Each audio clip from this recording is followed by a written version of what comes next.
Yo, what's going on, guys? I am a college graduate, graduated from 2015. That seems like a lifetime ago, right? To the people that were sentient and sort of rebellious around that time. I graduated with a bachelor's degree in business administration. I went on to study some graduate degree classes. I was in London before that, and I completed my A-levels. Right? Obviously, before that, you could deduce that I've gotten my high school diploma. And around that time, I sort of regarded scholastic endeavors as the diamond in the sky, like the zenith of human achievement. And all the successes that I was reading about in magazines and newspapers, it would just come to me, right? And understanding it as well would come to me. I am here, 2025, guys, Happy New Year to you all, here to tell you that that is a complete lie. Scholastic endeavors do nothing for you at all, as it did nothing for me. Everything that I know, right? Semen retention, philosophies, even personal advancement through ecclesiastic ascension, through various habits, that was all done through my personal studies. I've done a lot of reading, and I figured I don't have any videos on the channel talking about the stuff that the books that I talk about, the books that I hold as dear to me. So in this video, I'm going to talk about 10 books me, Summer Dead Piso, recommend to you guys to read to have a modicum of my understanding. Of course, the rest of that understanding is going to come through experiencing life, right? Like, comment, subscribe. We're going to get into that description now, right now. So, the first book, I talk about it on all my live streams. I was actually inspired to do some video like this because of BOD Shotgun. You are not banned from the live stream. I checked through the list of people that are banned, and you are not banned.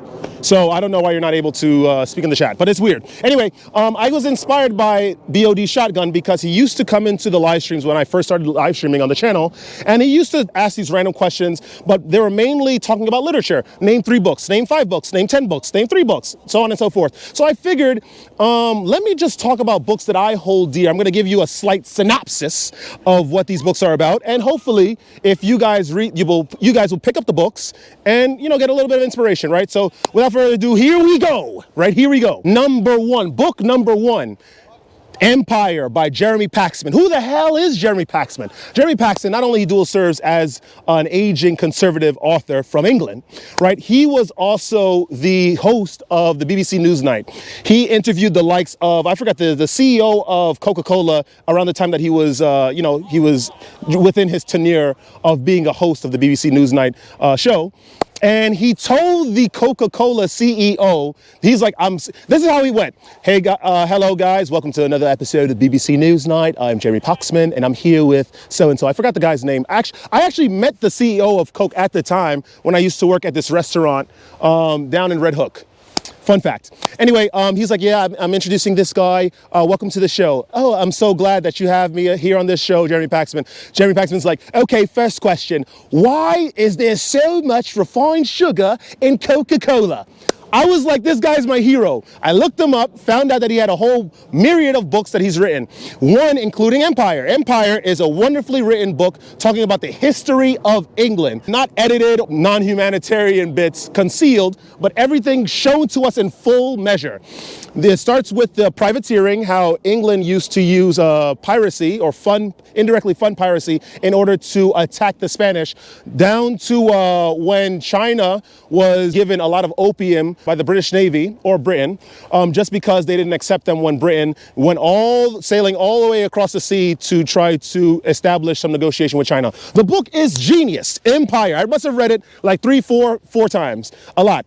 I recommend that book. It's really, really good. It's written very, very well because not only it tells us very, very succinctly about the various events that happened in British history, but it's done with a British flair, entertainment, and comedic factor that cannot be replicated by any goddamn American author.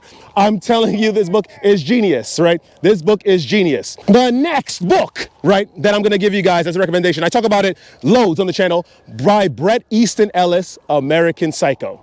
It has gotten incredibly hyped recently because, we have the Christian Bale adaptation via film, and, he makes the role seem very, very edgy, luxurious, all that kind of stuff. Me, as a person reading the book, understands so much more about what can only be shown through an hour and a half, 2 hour film medium.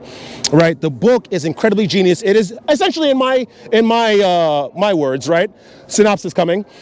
It is essentially the cries of a young man that is trying to deal with the world around him, and he has no way to get help. And what he does is that he creates these fantasies in his head of brutally murdering a lot of the people that make him feel sensitive, that makes him retreat within himself, and not actually doing it because he has no actual way to deal with the situation, or he doesn't know how to deal with the situation. In addition to that, in the first page of the book, I read the book 15 times. I read this book a lot. In the first page of the book, Bret Easton Ellis makes an allusion, to the Divine Comedy.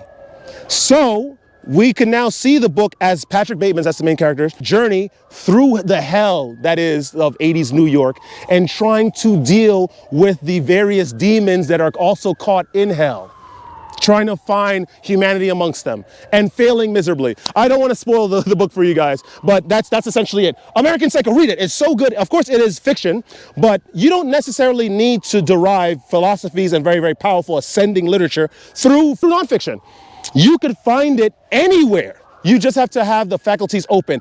Cultivate your sexual energy, and you'll be able to have your antennas open to what is there, right? What the lessons are for you, right? Number 3, right? Brave New World, Aldous Huxley. Aldous Huxley, as you guys know, he is one of my heroes. This guy's a genius. I read his first book, Chrome Yellow. Then I read Antic Hay. Then I read Island. Then I heard about perennial philosophy. Then I got into Brave New World. This book is genius. It's essentially a book that is supposed to mock their twisted, distorted idea of a utopia. Their sex is only done for pleasure. Interesting, guys, listen up. All the reproduction happens outside of the body in viviparous ways that Aldous Huxley litters throughout the book at any chance he gets to remind us. Life is perpetuated through viviparous ways. There is also a drug called soma. It has the intoxicating effects of marijuana, couple old fashions too many, your best, most potent ecstasy, all in one without any of the side effects. A lot of the denizens of the great state of London, the great state city of London, which is the city in that book, love and adore that drug, and they're incredibly degenerate. Why I want you guys to read this book, another fiction story, fictitious tale, because our world is mimicking that in various ways. When they found the way to mimic soma, trust me, it's going to be mass distributed even in your most obscure third world country. Wonderful book. The book takes the accounts of many people, two people, I believe, that were born in the system, the great city-state of London, and of course, outside the great city of London, some guy named John, who falls in love with one of the women in the system and tries to change her. Oh man, John, why'd you do that? Wonderful book. Aldous Huxley is one of my heroes, right? Book number 4. Right, that you guys need to get into immediately. Of course, without being said, without any question or rejection, the Bible. King James Version, Old Testament, New Testament. It is a wonderful, wonderful tale about the chosen people of God himself, Yahweh, and their exploration, of course, in the Old Testament, through the various enemy lands, right? And their unwillingness to stay devout and worship the one God, and constantly getting hit sideways and getting distracted by the various nations around them. And they lose their piety, they lose their focus. Wonderful story. New Testament, it takes the accounts of many individuals, but namely their accounts about the one reincarnation of God himself in the person, Jesus Christ. Jesus Christ lives his life as a teacher. He then gets crucified because he is trying to enlighten individuals through pacifist, benevolent, altruistic ways. FYI. Then after he is destroyed, he is crucified, he ascends afterwards, and then he eventually becomes worthy in the book of Revelation of being this ultimate ascended, powerful, magnificent being that we could only dream of possibly becoming. The Bible is a very, very good book. Of course, in addition, they have Ecclesiastes, they have Proverbs, they have Romans in the New Testament. Read these books now. Read these books as soon as possible. Book number 5. We cannot be biased when it comes to religion, right? We cannot be biased.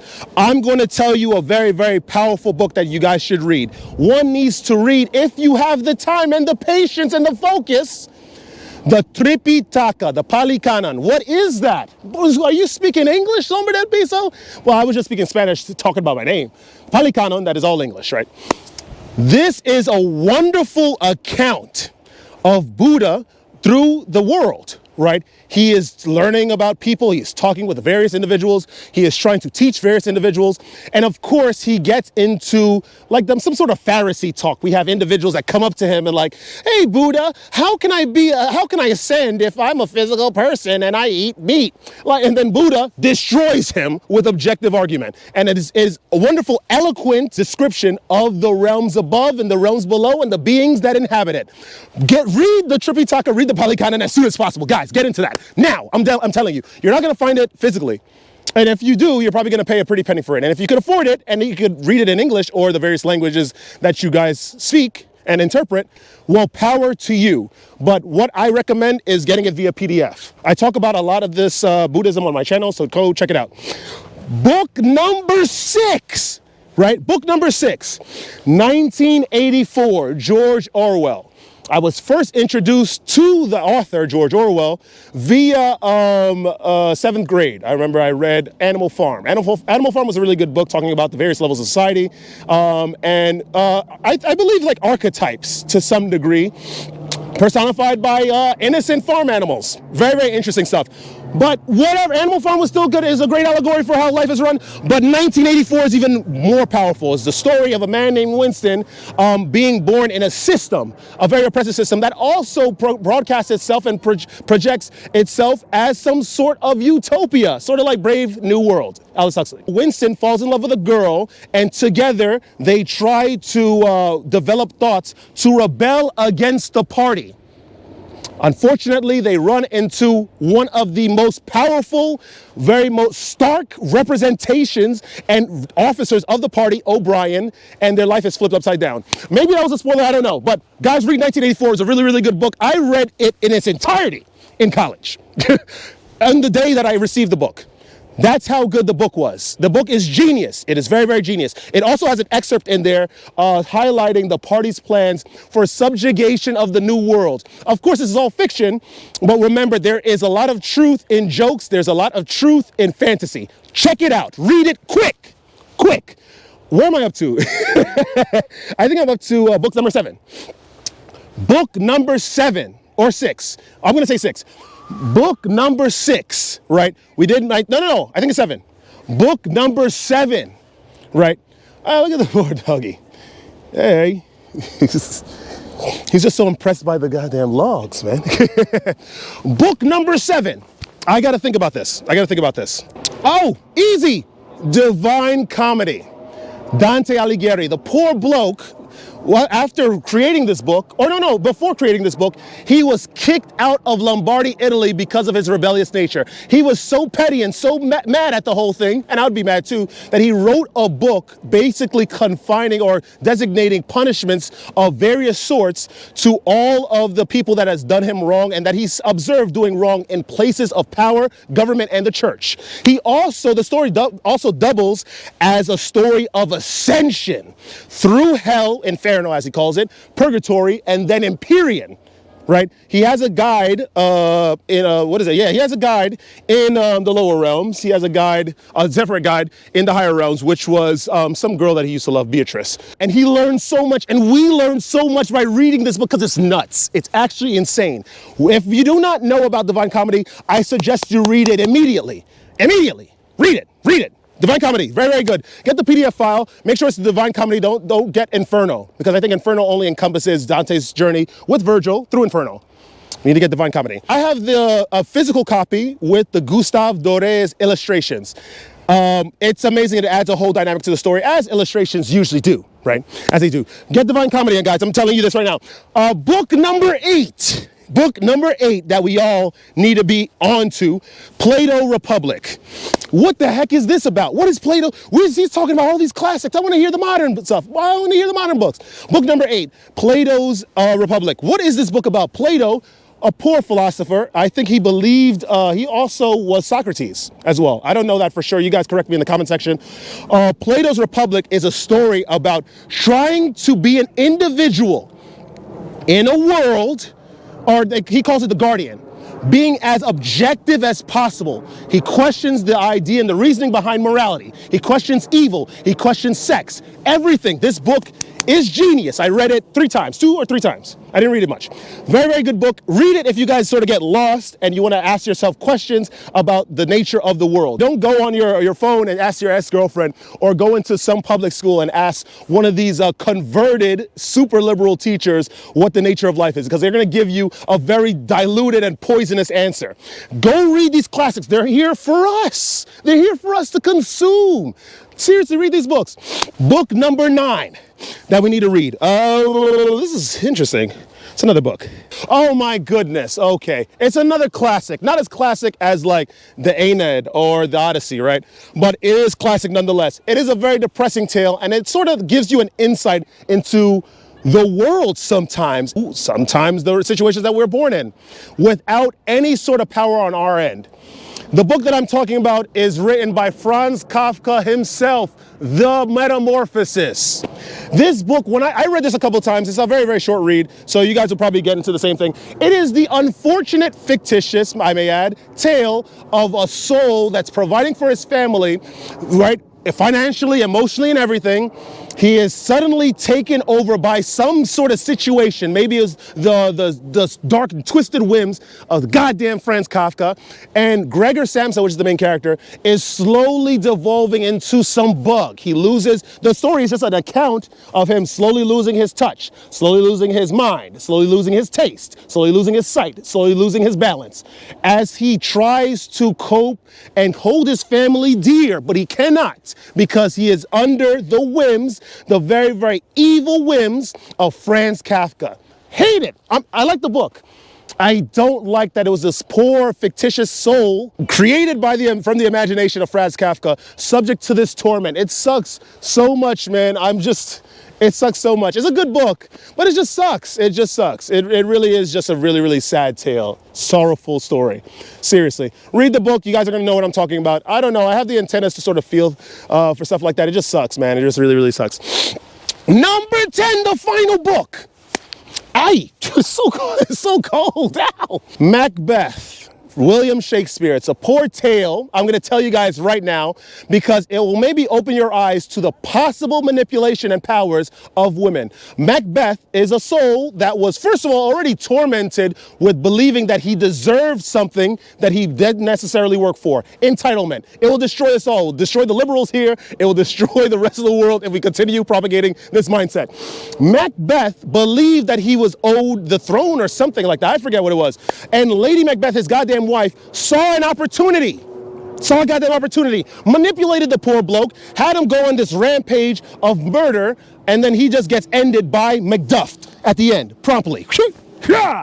Because Macduff has loyalty to the person that I think Macbeth was trying to usurp.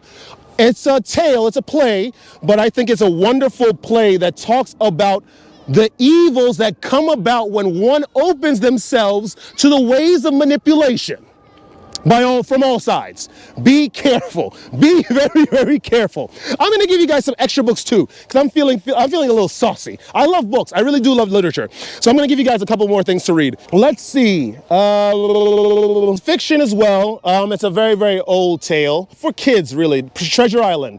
I forgot who writes that book, but it's a really, really good book. It's basically the tale of Jim Hawkins and his trip across the seas with Long John Silver, trying to find find the treasure of Billy Bones. Very, very powerful tale. Really, really cool. I like adventure stories, man.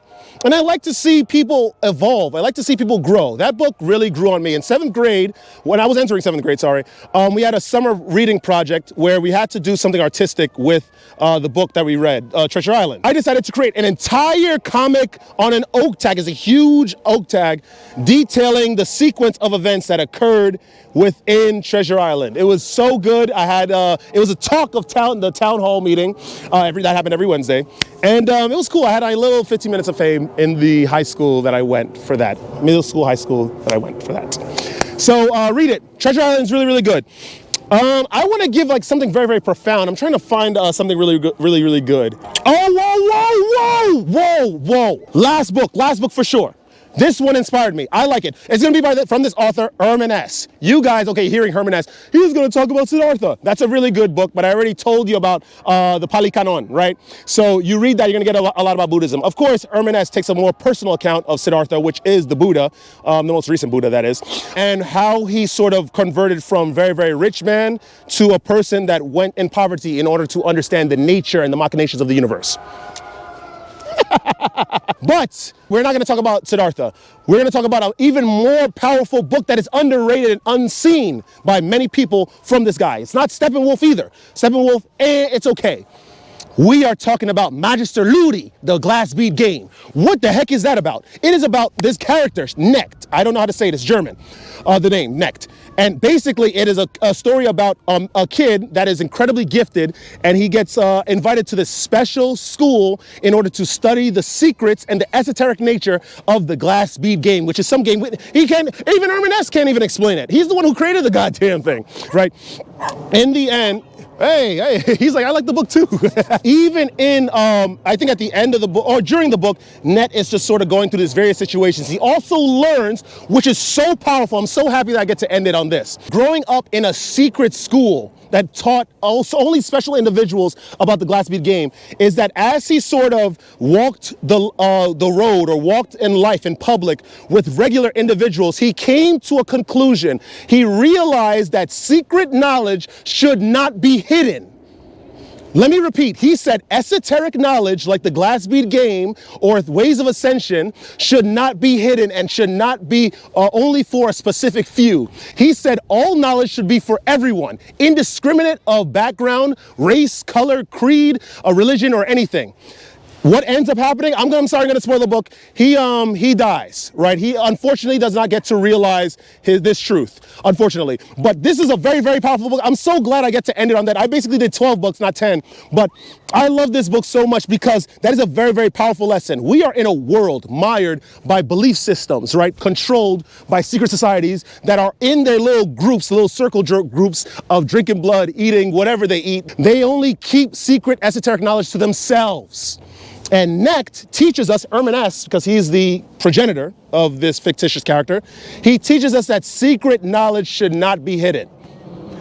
I think that's an incredibly powerful, very, very powerful way to end this video of my favorite books that I recommend that you guys should read. Guys, if you enjoy that kind of content, like, comment, subscribe, share the video with some peers. Listen, don't ever let this place get you down.